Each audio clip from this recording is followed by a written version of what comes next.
feel free to turn that off. This will eventually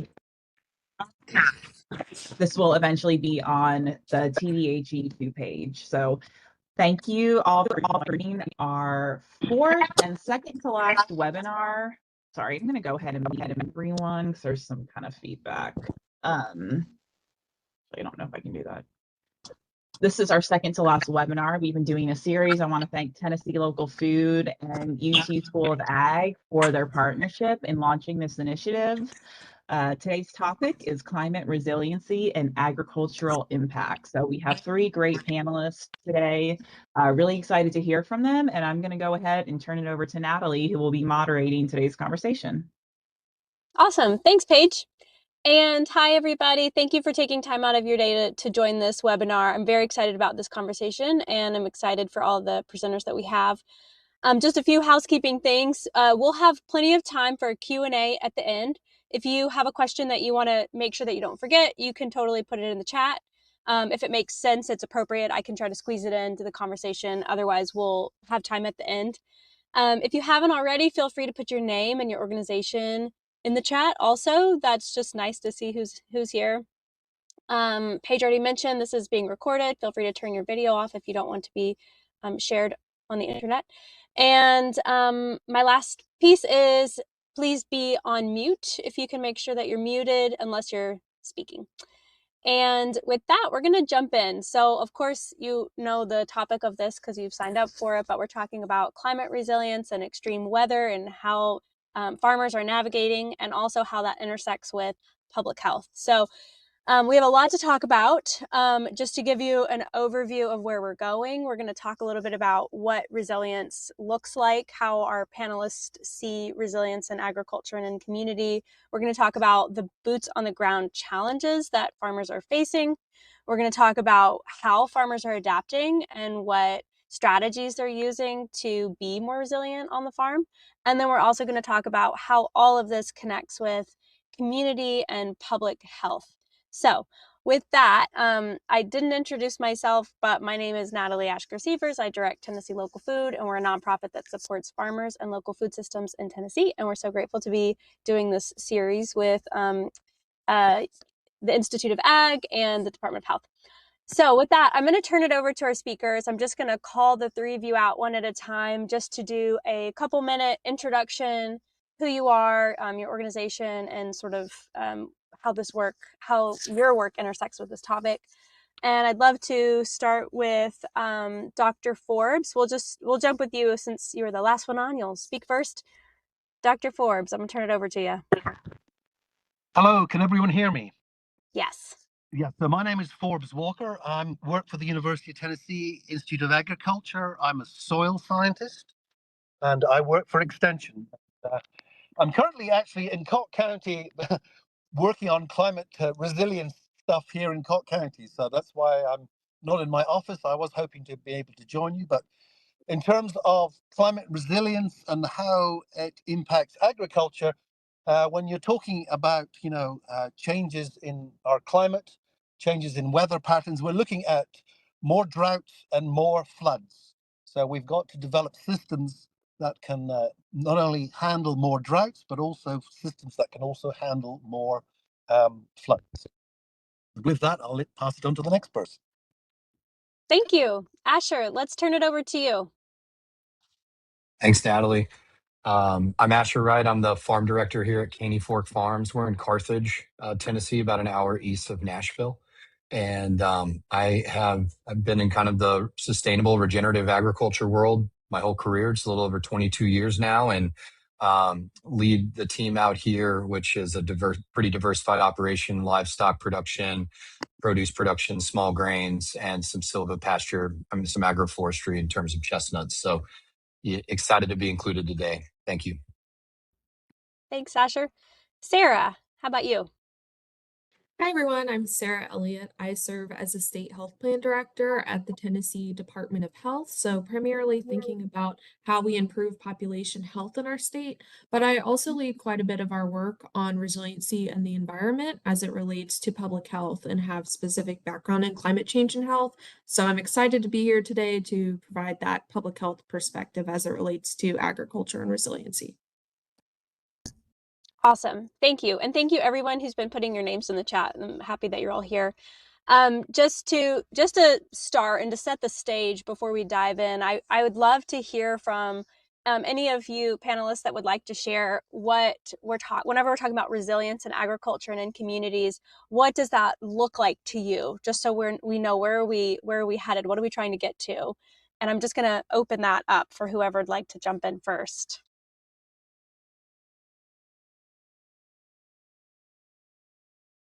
I'm happy to go from a farmer's perspective here. I think when I think about resilience, I hear we often focus on our ability to recover and bounce back. But I think resiliency really expands beyond that into kind of a response capacity and the ability to think critically and plan ahead and change to avoid and minimize risk. I think that uh, Dr. Forbes just kind of mentioned something in that neck of the woods. I also feel there's the kind of transformational capacity, which is a bit of a mindset shift and somewhat of a skill set in asking more critical strategic questions like, is this system serving me well? And if I change it, could it serve me better? And there's just so much focus on the recovery, generally economic recovery. I think we leave out other elements like environmental and social, like mental health and wellness after disasters or other elements. But I feel like our resiliency strategy in the mainstream in the U.S. right now is heavily focused on crop insurance and kind of disaster relief. And I'd love to see a little bit more of a shift towards the preventative and more kind of strategic thinking. That's my take on it. That's wonderful. Yeah, go ahead. So this is Forbes Walker again. So as a soil scientist, everything in agriculture pretty much starts and ends with the soil and how you manage those soils. So in terms of building climate resilience, you're wanting to have a healthy soil, which is a soil which basically you've got got appropriate soil chemistry, so you've got the appropriate nutrients that you need in the soil to grow a crop or to grow a forage. You obviously got to have good physical properties, so you've got to have good soil structure to enable for that soil to basically absorb a lot of rainfall or be able to get the roots down deeper so that they can access moisture in the soil profile. And associated with all of that is, we want to ensure that we've got a healthy soil biology so that the microorganisms in the soil are functioning as they should be. So in terms of different agricultural systems, we can divide that into row crop systems and then pasture-based systems. So in our row crop systems in Tennessee, one of the major things that we've done in the last generation is gone from a lot of tillage to almost no tillage in Tennessee. So we are primarily a no-till state now. We don't till our soils, and that does great things for our soils in terms of our soil physical properties. We have good soil structure. We're slowly building our organic matter, and that's going to be a driver for many of the things that we want to help the soil biology. And so when it does rain, we're going to have a lot more water that goes into the soil rather than runs off and causes erosion. And similar systems then with forage systems. Obviously, we're not disturbing our soils with our perennial forage systems, but one of the things that we're wanting to do there is diversify our forage base. We have typically relied heavily on our cool season grasses, things like fescue and orchard grass. These tend to go dormant in the hot summer months, so we're trying to encourage people to grow summer annuals or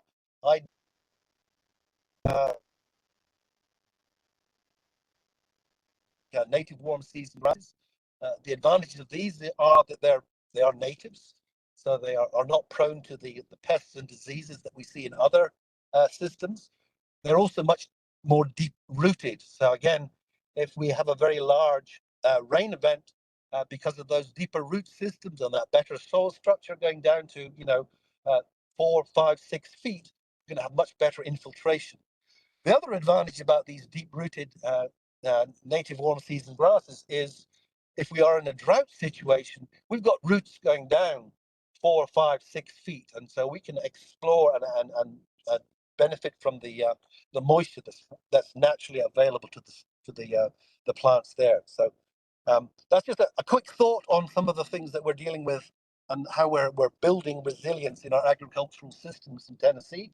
We've already done some great jobs in terms of our row crop systems with you know combination of no-till, cover crops, crop rotations, maintaining soil cover, things like that. And with our forage systems, we're learning a lot more about diversifying our forage base so that we've got, as long as possible, we've actually got some forage available for the animals to exploit. So And I'm gonna jump in there. I really appreciate you jumping right in and sharing solutions and things that farmers are doing across Tennessee. I want to give Sarah a chance to respond to this question about resilience and what resilience looks like in communities because you're coming at it from a public health perspective. Sarah, would you like to add anything? No pressure. Yeah, sure. I'll just kind of add on to, I believe, what Asher was talking about, how we traditionally think of resilience as the ability to recover from something. But we really want to think about resilience in terms of like using a period of recovery to build up our preparedness as well for whatever comes next. And with that, I think we talk about building up resilience into people who don't work in this space. You think about it as, becoming stronger to withstand some foreign future event that may or may not happen, when in the reality is we need to be resilient to things that are happening today and be prepared for things that are happening today. So being resilient is not just about preparation or recovery, it's about that whole spectrum and how it's really cyclical. Thanks, Sarah. I really appreciate that, and just all of you addressing resilience as not just reacting to disaster, but preparing for it and using that in between time. So for those who are removed from farms, I'd love to hear, and maybe I'll start with you, Asher, about what is it looking like on the farm in terms of how are these significant and extreme weather situations impacting farms? What are things that folks might not realize are happening on farm in terms of how farms are having to navigate the impacts of extreme weather and climate? It's a great question. Um, I think there's a lot of the obvious floods, droughts, extreme heat, you know, different crops struggle with extreme heat, things like blossom drop in your peppers and your tomatoes and eggplants. You're just not even getting a crop out of that round because things are too hot. So I think you have the typical extreme weather event, which I feel is like common, and we could talk about that for a while. I think what I would just add in to kind of lean into the that other people outside of agriculture may not realize. And we honestly don't see this a lot in Tennessee because so little of our GDP is actual produce crops in Tennessee. We're a commodity grain state. And so it's just the labor. We see it here in our county in tobacco, but there's nobody really farming vegetables around here that require all the hand labor. And so you don't really see it as much driving up and down the country roads in our state is the major impact this has on labor nationally. And what I mean by that is it's just too hot and dangerous during some of the times of the year for farmers to be out there doing the work. So one shift is just nighttime harvest and moving work to different times of the day. And we see this heavily in kind of really hot produce growing states around the US. And yes, there's produce grown in Tennessee, but by and large, we're a corn, bean, wheat, tobacco, a few other odds and ends kind of state. So you're in an air conditioned cab. It's not quite the same. And I'm not throwing those people under the bus. It's a great production system, but it's not something you necessarily see the way you do when you're, driving in Southern California and you can see that the labor crews are all out there at night with headlamps and tractors on to try to beat the heat. So that's one element that I'd say that maybe general consumers don't always think about or connect when they show up at the grocery store and, the tomatoes are there. I think one other thing I'll just quickly throw is there is a big shift or an attempted shift, some of it struggling economically for kind of indoor production systems as a way to manage risk. You see a lot of these kind of vertical farms and high tech operations, many of which have gone under because of complex financial things like 80 Acres Farm, for example, just folded in Ohio. But that's another way people are trying to solve it. And I think it's that people don't really see the labor element and the discomfort and challenge of actually pulling this off in these types of weather extremes. Thank you. Forbes, would you like to add anything to this question about challenges that farmers are facing that the general public might not be aware of? Yeah, no, I would agree that the labor issues, especially with the non-commodity crops, the kind of the vegetable crops, is always an issue. A lot of the people that assist with the establishment and harvesting are, not people who are typically um, a lot of people are coming from south of the border to help with the those programs. And yes, I also agree with Asher and the how you know hotter, warmer, drier summers are going to impact the way labor has traditionally been done. Um, in our commodity crops, it's relatively easy. A lot of it's mechanized. We don't need very many people to work, but it's the high value, vegetable crops. He mentioned tobacco. In some counties, we still have a little bit of tobacco, but for the most part, that's kind of left. And trying to make ends meet is always going to be a challenge. So I'm wondering if we could zoom out a little bit, looking at our food systems and talking about how this climate variability impacts our food systems at a local and a regional level. And when farmers are experiencing these sort of repeated disasters, what kind of toll does that take on our local food systems or regional food systems?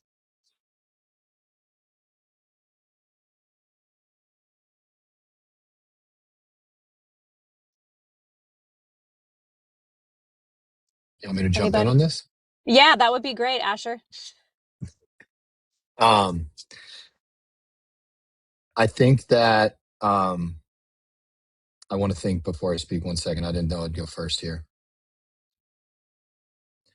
I think you look at I think one thing is farms go out of business. We hear it all the time. And I think it's appealing to go out of business because it's easy to sell land, especially if you're adjacent to urban areas. And I know Tennessee is a big state that's losing farmland, but it's a national trend. But the southern states that have more development pressure as they're closer to urban areas, we're really feeling this. And so that's just one thing. You have a number of years in a row where you're really struggling with. I mean, there are, I oversimplified grain cropping, right? I mean, there's a small window for the corn to get pollinated, or you could have crop failure, right? There are diseases and things that come into these large commodity systems that are risky. And so if something does happen, and how many years can you really weather that? And there are crop insurance programs, and we can talk about that. There are economic tools to keep you in business. But when we think about resiliency, that doesn't touch on emotional heartache. That doesn't touch on the challenge of failing year in, year out with things that are completely out of your control. And so that's one reason, that's one outcome, is that farms can shutter. On the other side, you could spin it positively, and that opening creates opportunity for more resilient systems, more creative solutions, more localized seed adaptation and methodologies that actually are adapted and work outside of the current economic system that farmers rely on conventionally to stay in business. And so I think this could be a doom and gloom kind of discussion, but there's also opportunities here for systems that are adapted, for genetics, in my plant genetics, I mean, that are adapted, for livestock systems that are adapted to really thrive and occupy market share and feed people. So I'd spin it on a positive end as well, because it's easy to go into the negative side of it. And hopefully that kind of touched on, or at least gets everybody else's kind of juices flowing. That's great. I appreciate that and the positive spin. Would anybody else like to add to that? I guess I would just like to, say yes. In the row crop agriculture, these commodity crops, the corn and the soybeans, it has been a real difficult time for farmers for the 3 or 4 or 5 years. Uh, Very difficult to make any money, given the how much the commodity prices have been fluctuating. Add to that the cost of the inputs, and yes, we've got basically farming to break even in many situations. And how long can they hang on for? And obviously, diversification of the crop base is something that we've been looking at.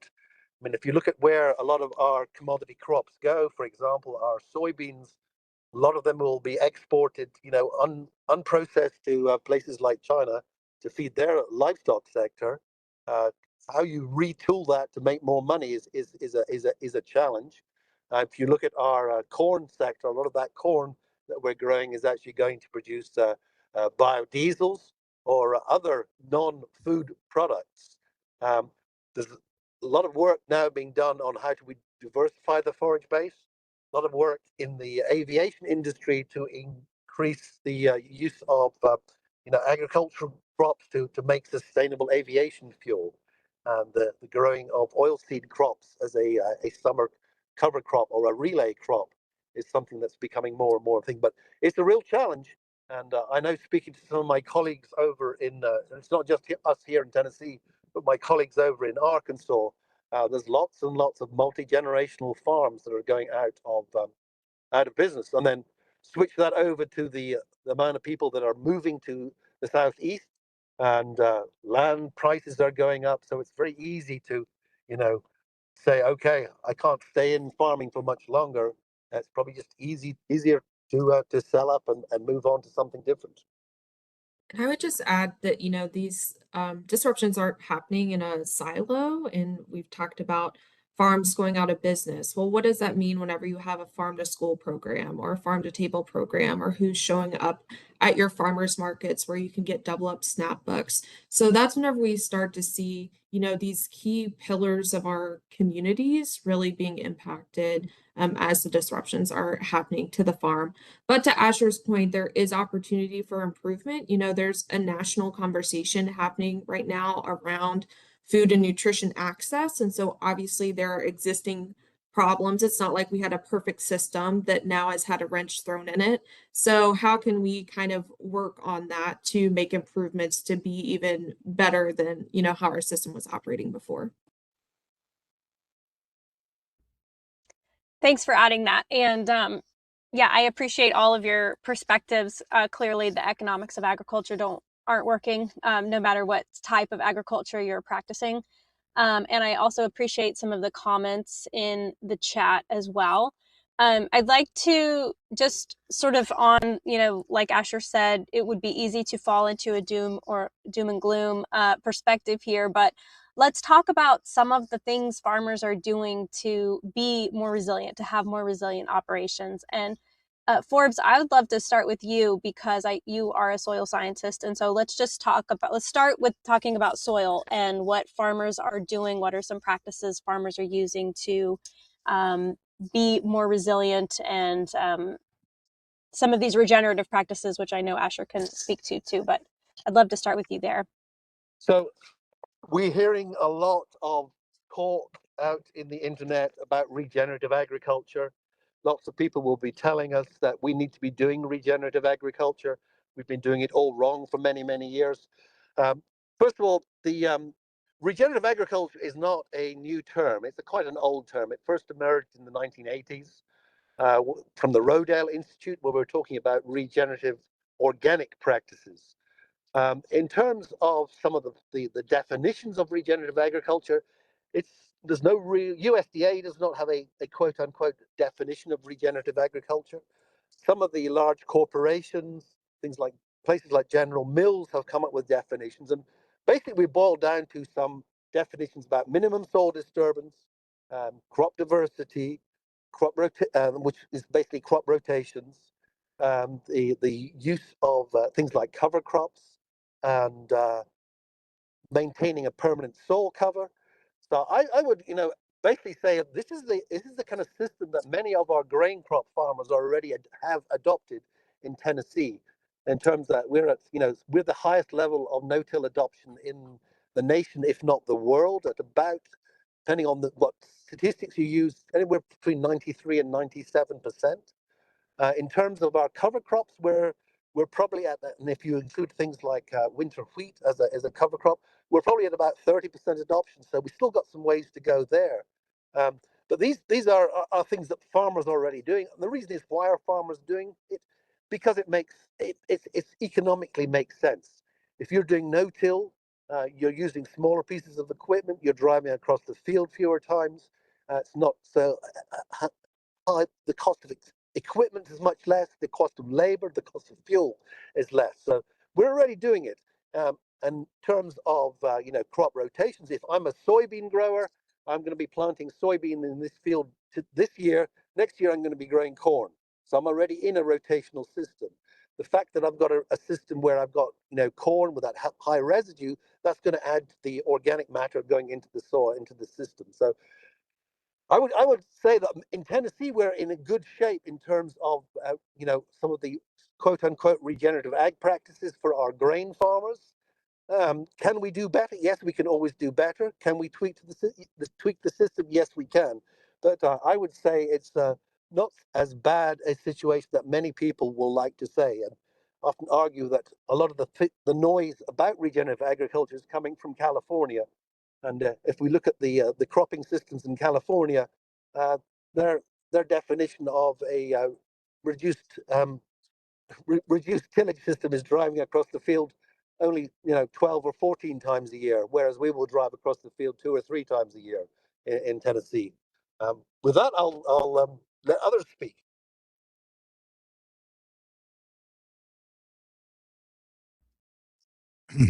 I'm going to chime in on what this kind of looks like in our context. Yeah, I'd love to hear what this looks like at Caney Fork Farms, Asher, and how you would sort of respond to Forbes's his comments. I mean, I certainly agree about, and I think many do, that regenerative is not new. And yes, came out of Rodale long ago. I think I think in general, organic production is regenerative. And I think that's why he wanted to tack that onto the word organic. And, then they're like, this is a mouthful and a marketing kerfuffle. Let's just drop regenerative for now. At least that's the story I read on their website. So I agree. It's not, and you could argue that in some ways it's a rebranding of other forms of agriculture, biological farming, agroecology, sustainable agriculture. But I think what makes this point in time a little unique is, one, how much it's in the mainstream, how much it's been adopted and used. That is, to me, interesting and worth pointing out. And I think alternatively, what feels different about regenerative, as someone who's essentially always been in this form of production, if we were to make a dichotomy between production systems, which honestly, I don't know if that's helpful. But what I'm getting at is there's an intentionality and a mindset shift to improving the land, and that comes with regenerative. It's a more active term. It's a more participatory term. And I think what's exciting to me about it at this point in history is, you have your organic purists over on one end of this will create a spectrum that are frustrated that, yeah, just putting a cover crop into my very conventionally managed operation, meaning no-till, lots of crop protection, chemically intensive, high fertilizer, like that can be considered regenerative. And then all the way over on the other side, you have folks that are extremely complex crop rotations, no chemical inputs, managing actively for biodiversity, focusing on all of these other elements, and that can all be regenerative. That's frustrating to the purists. Well, for me, what excites me is this creates a spectrum. This creates an opportunity for almost anybody to feel included. And I think if you're on a spectrum, you can be pulled along with practices. There's so much more biological understanding going on in the last 5 years in row crop than stuff that people have been talking about for decades or centuries that I didn't get even 12 years ago in grad school. Nobody was really talking about biological amendments at scale in row crop production and conventional row crop production. Now, many people are mixing these items into their tanks when they're spraying crop protection or whatever else they're doing when they go through the field. That to me is really promising.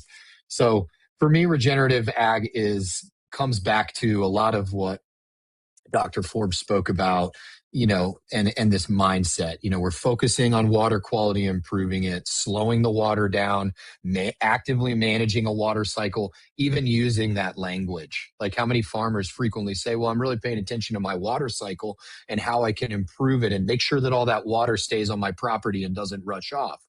That's a language I hear more of now. People talking about biodiversity above and below ground. You hear these words. Obviously, he already mentioned soil health. I don't need to talk about that. And then you weave in economic elements, economic viability, market opportunity. You weave in social elements that I think are really important. That gets into justice piece, like how are we paying people? How are we treating them?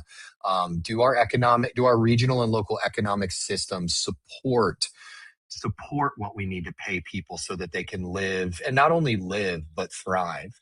And so for us, those are kinds of principles that we fold into our practices. We don't have it all solved. This is really difficult macro level complex stuff that's hard to just pull a lever and change overnight, but it's very much a part of what we like to think about when we're making daily management decisions and strategies, not only on what we do on the land, but how we come to market, how we engage with other organizations, how we cooperate versus compete, how we collaborate in the marketplace. Like there's ways that we can reframe. And I think regeneration is a part of that. I think those are elements that are part of regeneration, I would say. Thank you. And thank you for describing that spectrum. I think that's very helpful for people to understand that, yeah, regenerative is a buzzword, and there's been many a buzzword, and buzzwords are often changing. And what is regenerative agriculture? There's a set of practices, but people are applying them in different ways. Any other final thoughts on that? I don't know, Forbes, or otherwise I'm going to switch gears a little, but I want to bring Sarah into the conversation and talk about how we could go in a few different ways. I like this positive note and not falling into the doom space, but I want to hear from you, Sarah, about how these on-farm disruptions and increasing on-farm disruptions impact public health, impact food access and food safety, and anything that you'd like to share in terms of the impact on communities. Yeah, sure. Well, I think first we've already touched on some things as it relates to farmer health. So being outside during extreme heat is really taxing. Also, the mental health toll that this has. So maybe you're not outside doing the physical labor, but the mental labor of dealing with these disruptions can be really severe. So there have been studies done looking at the links between droughts and farmer suicide, which we already know is a vulnerable population to suicide in Tennessee. Governor Lee a few years ago announced a statewide farmer suicide prevention day because that's such an issue here. So thinking about the mental health and the physical well-being of our farmers is really important. And then secondarily, how do these disruptions impact the community health? So we can think about it in the first bucket of like, can the community get food? And then secondarily, what kind of food is the community getting? So in the first bucket, as I alluded to before, whenever you see disruptions on farms that may lead to a farm shutting down for whatever reason, that can impact some of these programs that we've set up to increase food access and nutrition access to our community members. And then a second point, which I don't think gets as much attention, but I like to bring up since I'm listing out problems, is that as temperatures are increasing, we're actually seeing the nutrient density of crops decrease. So the Sustainable Agriculture Network has a really great article on this, and it's just called Bigger Crops, Fewer Nutrients. So as we're seeing carbon dioxide and things in the air increase, that's what plants eat in a really dumbed down version. So we're seeing plants thrive, but the nutrient density is decreasing. And so over time, that's really going to impact us in what we're eating and is already doing so. And so thinking about, do I have access to food? And does that food I'm accessing, even if it's coming from a local farm, does that have the same nutrients that it would have had years before? Is really going to have an impact. So those are a few of the things that I would mention as far as how those disruptions are impacting community health. I do lastly just want to touch on food safety. I know the lettuce parasite has been in the news for a while now, people worried about eating their lettuce. And not an expert in that, but we know it comes from contamination with human waste into the crop system, maybe into the irrigation system. So as we see things like floods and storm waters, take over in some areas, then that poses more of a risk to our crops of being exposed to things like that, in addition to actual spread of parasites or pests that impact the crop growth themselves.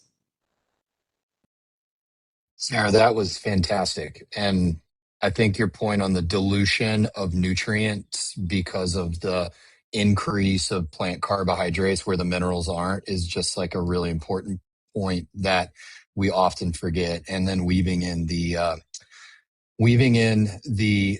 disease risk as well. And this might be a hot take, but I think this question comes from this perspective that we are already food and nutritionally secure.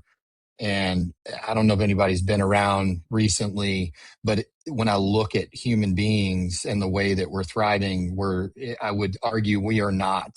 And so this is where I think we have an opportunity to grow more actual food. I drive around my county and there's not any real food here, right? The soybeans go to China, the corn's going to an airplane, and the rest ends up, in a layer chicken house for some eggs that are exported all over the country. And this works, right? People are eating this. I'm not, but I think we have to be honest about the opportunity in this point in time that we're at to really catalyze change in production systems. But it's not just a ground up solution. There are big levers that need to be, we farm the way we farm for a reason. We're going to touch on that at the end, but I just want to highlight that we are already food insecure. We already have about 1 to 2 billion people that are food insecure globally. There's major issues with this. And I see, so the challenge is the opportunity, taking the permaculture principle, and the problem is the opportunity. And I see that this is a really important time. And some of the challenges and suffering that is happening within the current system hopefully will give rise to a beautiful change, right? Thinking about the composting analogy, or things that, you return to the earth before you come back from it. And I'm always sensitive to bring these topics up because it's not as though I'm pointing my finger at any farmers. There are very few policies and Supreme Court decisions that have incentivized the way we're farming. You can track it down to a few. And so it's not really their fault. Farmers are innovative, creative, intelligent, problem solving people that care about their land and really want to do better and leave it to the next generation. That's not the person that wants to create food insecurity. So we have to really think about this from a policy level and which I'm excited to get into. I'm sorry I'm tangenting there, but you just inspired me and I went off on a wild hair there. But just, these are my words, not those of Caney Fork Farms. Wow, I really appreciate what we're talking about here because for those that don't know, fruit and vegetable production in Tennessee makes up less than 1% of crop production in the state. 1%. So, Forbes, you mentioned this earlier. You were talking about, farmers starting to think about how to diversify operations. So there is an incredible opportunity to grow more food for community as opposed to commodities that will become biofuel or animal feed, etc. And I also appreciate and the mental health piece around for farmers. I just wanted to plug this, that our last webinar was on farmer mental health, and wow, it was a really great conversation. So that's recorded, it's online, you can watch it if you'd like, or share it with someone that you think might be interested. And there's a lot of great folks in Tennessee doing that work. So I want to move us into this direction of opportunities and talking about our agriculture systems and our public health systems, and what are opportunities that you all see. And maybe, Sarah, I don't want to put you on the spot, but maybe I'd start with you. Do you see opportunities for these agriculture and public health entities to be working differently together or better together to create more opportunity to increase access to healthy foods? Yeah, I think that's a great question.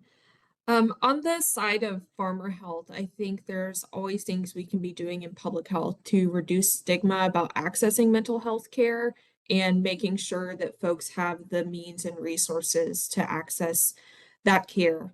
Um, and then I think as it relates to supporting farmers, I think sometimes we can have an approach of like, how can I how can I get what somebody else is giving me and not what can I give in return? And I think we have to think from a public health perspective of how we're investing in our farmers and by doing so investing in our public health, especially when we know that it can be risky to change agricultural practices, change what you're growing. If we want more farmers to grow food that we can then eat in our communities, we have to think about how we can be supportive of that.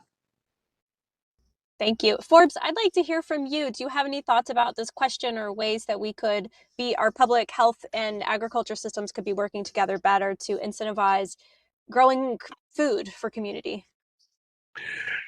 I think, during the COVID era, we kind of learned a lot of, some of the challenges with the current food production system in the United States. And so, yes, and I absolutely, say yes, the local food markets are something that we really need to be supporting.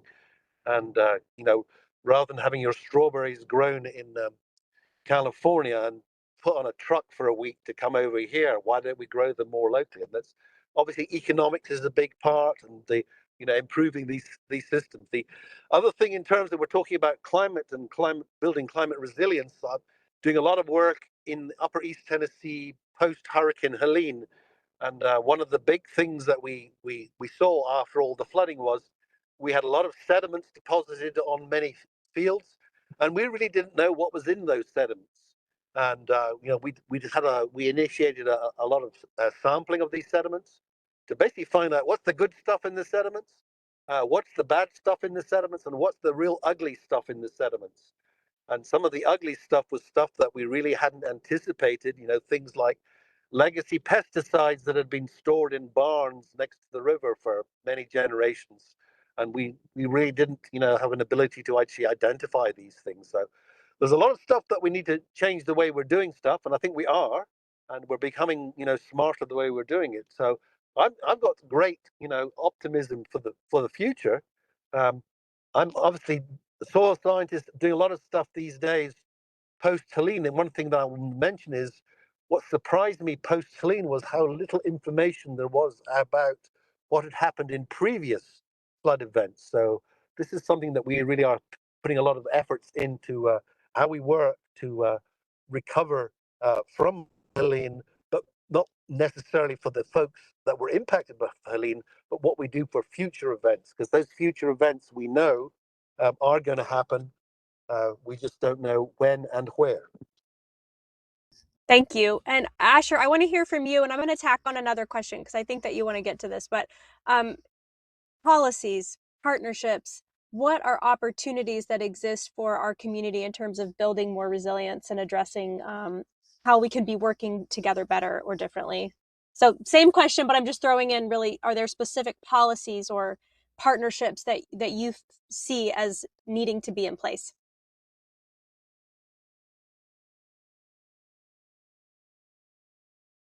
And you are muted. That's great because I didn't really say anything useful. Um, uh, I think when I think about we talk, I'm having to get my train of thought here. When we talk about some of the tools for resiliency and then weaving in public health, and then the 1% of crops in Tennessee that are produce, that are food crops in that regard. I think we have to work to create market access, which is a big bucket for these crops, so that and to support these local programs like strawberries not being in California but here. Well, it's a little harder to grow strawberries here than it is in California, which is part of why so many are grown there in their mild climate. There are, and all of the infrastructure, social, economic, operational, all of those, there's infrastructure there, right? So when I think about it, I think about there's this element of market access and market access relies on infrastructure and supply chains or supply webs that feed into that market.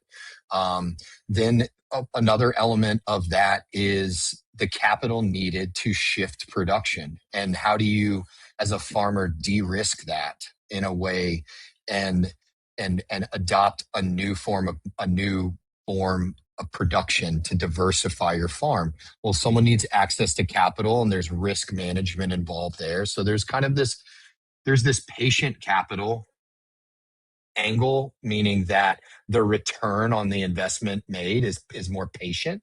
And the biggest tool in the toolbox nationally is federal money. It's world changing money, right? You can look at threads on Silicon Valley was built on federal money driving equipment to go into World War II. We think about it booming in Reagan's years, but really all of the infrastructure, intellectual, a lot of that was really built through federal contracts, paying for it and then buying it all back. We have an opportunity to kind of do that federally or statewide for food system development in a way that's really positive. So I don't want to get in there's 1,000 problems there that I'm sure I don't even know what's going on in the chat. I'm sure there's a lot of opinions here, but I'm at least just get the thought out that there's a need to kind of reevaluate the flow of capital to help stimulate and grow these types of the regional infrastructure needed for more diverse food crops that feed people, and in a way that helps manage the risk. The risk can't be all on farmers, and that's a big barrier to adoption is risk. I mean, it's risky to grow 4,000 acres of corn in Smith County, but we've de-risked it through crop insurance and county match programs. It's risky to grow soybeans the way we do, despite all of the advanced technology. We just have a program that protects the farmers, and so they do it. And so we can shift some of that. And I think I'll stop because other people might have some opinions to throw in. I'll just stay at that high level because that's really at a macro level. There's obviously a lot of tactics within each of these buckets that we could spend another few hours on. So I'll stop there. Yeah, I promised this crowd that we would have time for Q&A, and I'm so sorry. Asher called it. There was no way we could get through all these questions, but I was being optimistic. Sincere, I know you probably have thoughts about this too, but I want to go ahead and open it up real quick. There's a lot going on in the chat. But I'm going to just say, if you would like to come off mute and ask a question, we don't have very much time. We have 9 minutes, so I'm going to open it up. If no one talks, I'll let Sarah answer that last question. I had just a quick comment and just something I've noticed personally. As farmers get older, we don't live forever, right? And generational farms are far and few between anymore. But one thing I've noticed in our aging population, of course, as working with health educators, is that unfortunate thing where someone unexpectedly has to go in assisted living, and the cost burden, unfortunately, the farm has to be put up as collateral, and there's that risk. How are we helping mitigate that situation? Because obviously we'd love for our little farms to stay around. It's just I'm noticing as farmers get older, unfortunately, they got to retire sometime. So just something I've noticed. It's a great point. We are in the midst of the greatest transfer of land in the history of the country right now, this decade and next decade. Anybody? I just want to add, I recognize that's a problem. That's one of the one of the reasons I got into public health. I used to work in a nursing home, and one of the patients I remember explicitly was a man who had Alzheimer's. And so his wife was trying to keep up with the farm, and was having a really hard time and couldn't even afford food for herself. And so we would try and sneak her food from the nursing home kitchen to her while she was seeing her husband. And then ultimately they did have to sell the farm, and she ended up in the same nursing home for care. And that was something that has really stuck with me since forever, I guess.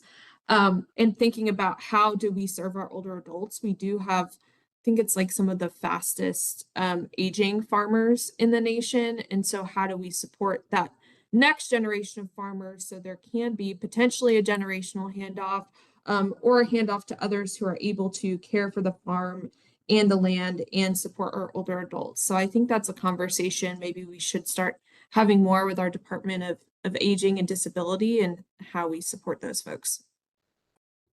I really appreciate hearing that story and just that acknowledgement that we talk a lot about new and beginning farmers and how it's nearly impossible to access land and capital needed to start an operation, but we don't talk very much about the aging farmers and how we transfer that land to folks who actually want to keep it in agriculture. And there are many great organizations addressing these issues, and perhaps we can put together some resources and share them with our with this video.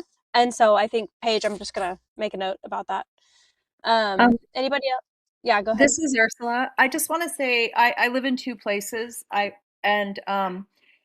There are a lot of programs that can really emphasize getting people into not only rich people, but all people. In the state of Maine, where I am now, senior citizens get $50 every single farmers market season. If you bring your WIC or EBT card to any farmers market in New England, you get 50% more money to spend at a farmer's market.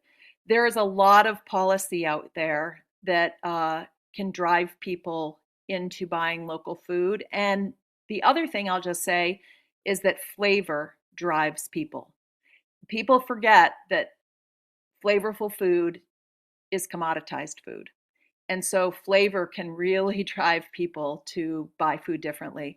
And it seems like such a simple thing, but the public campaigns that I have been involved in other places, it's a gut issue, it's a mouth issue. So I'm just going to put that out there. There are a lot of places to look at that are doing incredible work in this arena. And the last thing I'll say is a lot of people here probably know who Elliot Coleman is, but in the state of Maine, I can get local food for almost, or if not longer, the same season as the very temperate state of Tennessee. Season extension in places that need it, huge. And so that's my comments. Thank you, Ursula. Anybody else? We have just a few more minutes. I think going back to the topic of aging farmers and passing land on to the next generation, I think there's a real opportunity for some education for the aging farmers. I'm an aging farmer myself, very small footprint I have, but we do a large community garden here, and I'll be passing my farm on.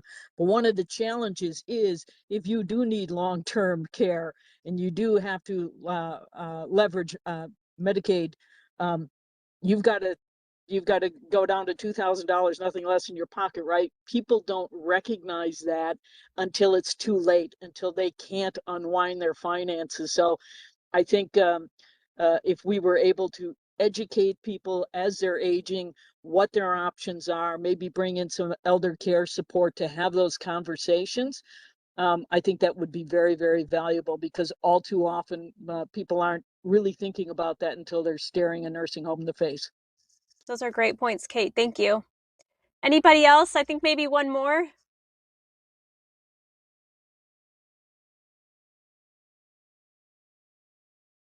Natalie, I just want to mention land commons. I don't know if you'd want land commons. Yeah. So regarding there are many creative ways that young people are accessing land, and that they're working with older generations who want to pass their land on to people that are going to steward it in the way that they have been stewarding it. And so, yes, farmland commons are a model that we're seeing around the country. The Farmers Land Trust is doing this, Agrarian Trust is doing this, and I'm sure that there are others. And these aren't new models. These are models of putting land in community ownership and having a community invested in maintaining that land as farmland. Thanks for mentioning that, Ursula. Anybody else want to share a creative solution, a policy, anything else that we're seeing in maybe in other places that Tennessee could be looking to?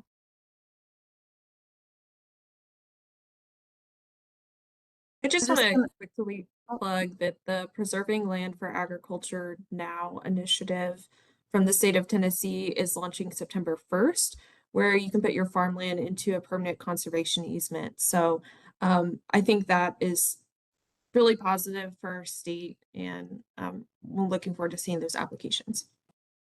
Thank you for mentioning that. Yes, that is exciting news.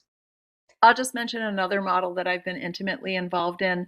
In New England, it's an old tradition. In the state of Massachusetts, the Commonwealth of Massachusetts, 42 towns own farms, town owned. The government structure that allows for that and allows for continuity. The farm I worked at was 38 years old when I got there in 2003.